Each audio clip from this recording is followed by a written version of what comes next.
تو اب تو پھر گھر میں بھی دو مختلف نظریات کے لوگ. ہاں یقیناً والد صاحب چونکہ جماعت اسلامی تعلق رکھتے تھے اور آپ. اور میں پیپل پارٹی سے. ٹھیک ہے.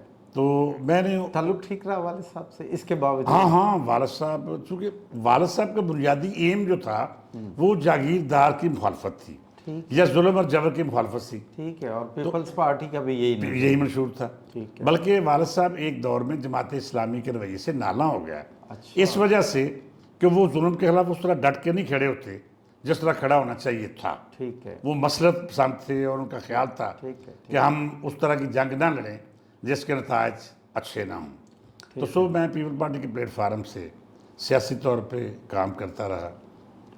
ساتھ ہی ساتھ میں نے چونکہ اسکول سے مجھے لکھنے پڑھنے کا شوق تھا میں مختلف اخبارات میں لکھتا پڑھتا رہتا تھا. اچھا. ٹھیک ہے. تو میں جنگ پنڈی اور نوائے پنڈی کے لیے کام کرتا رہا. اچھا. جوائنٹ کے نام بطور رپورٹر. یہ اس وقت یہ ہوتا تھا روزنامہ تھا کیا؟ جو روزنامہ تھا. اچھا. ٹھیک ہے. اس وقت یہ ہوتا تھا کہ ایک ہی رپورٹر کئی اخبارات کا رپورٹر ہوتا تھا. ٹھیک ہے. ٹھیک ہے.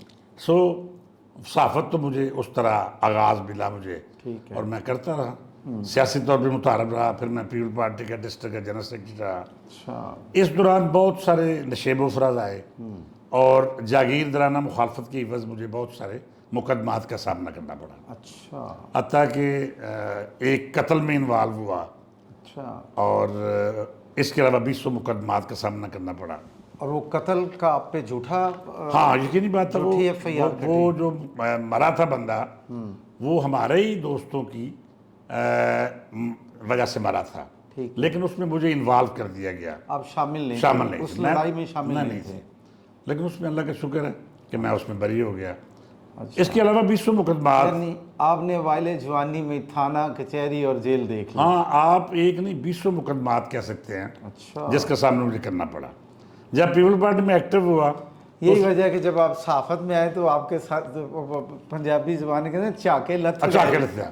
اصل یہی تھا کہ مجھے تربیت ہی وہیں سے ہوئی. ٹھیک ہے. ظلم اور جبر کا مقابلہ کرنے کی. ٹھیک ہو گیا. تو سو اس کے بعد میں پیپل پارٹی کے پلیٹ فارم سے بہت کام کیا. ڈسٹرکٹ کا جنرل سیکرٹری کی حیثیت سے کام کرتا رہا. اس دوران ضیاء صاحب کا دور آ گیا. ٹھیک ہے. اور پھر مجھے نظر بندی کا سامنا کرنا پڑا. اچھا. میں نے 2-3 نظر بندیاں جب وہ طیارہ آئی جیک ہو کے کابل میں اترا جی جی تو اس وقت مجھے جہانگیر بدر صاحب کو اسلم گل صاحب کو. یہ وہ والی بات کر رہے ہیں جو پاکستانی طیارہ ہائی جیک کیا تھا الذوالفقار نے. ہاں. اچھا. ہاں اس دوران اس کی پاداش میں بہت سارے سیاسی ورکر کو گرفتار کیا گیا خصوصاً نوجوانوں کو. اچھا. آپ کو بھی نظر بند مجھے چونکہ ڈسٹرکٹ گوجرانوالہ میں چند ایک نوجوان تھے جو زیادہ ایکٹیو تھے. اچھا. ان میں ایک میں تھا. ایک حاجی امان اللہ صاحب تھے. ٹھیک ہے. وہ ڈسٹرکٹ کے چیئرمین تھے. ٹھیک ہے. ایک مسترسر گوندل ہے اس کے والد صاحب تھے. ایک فضل الہی ایوان صاحب تھے حفظ آباد کے وہ تھے. ہم ایک عارف چٹھا صاحب تھے.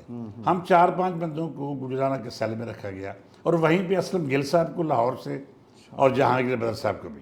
یعنی 17 کے قریب لوگ تھے جو ہم 6-7 ماہ نظر بندی کے شکار رہے اور جیل میں رہے. ٹھیک ہے. ڈسٹرکٹ جیل گوجرانوالہ میں. تو اس کے بعد سیاسی اتار چڑھاؤ اتنا سخت ہوا کہ میں نے محسوس کیا کہ مجھے یہاں سے مائیگریٹ کرنا چاہیے.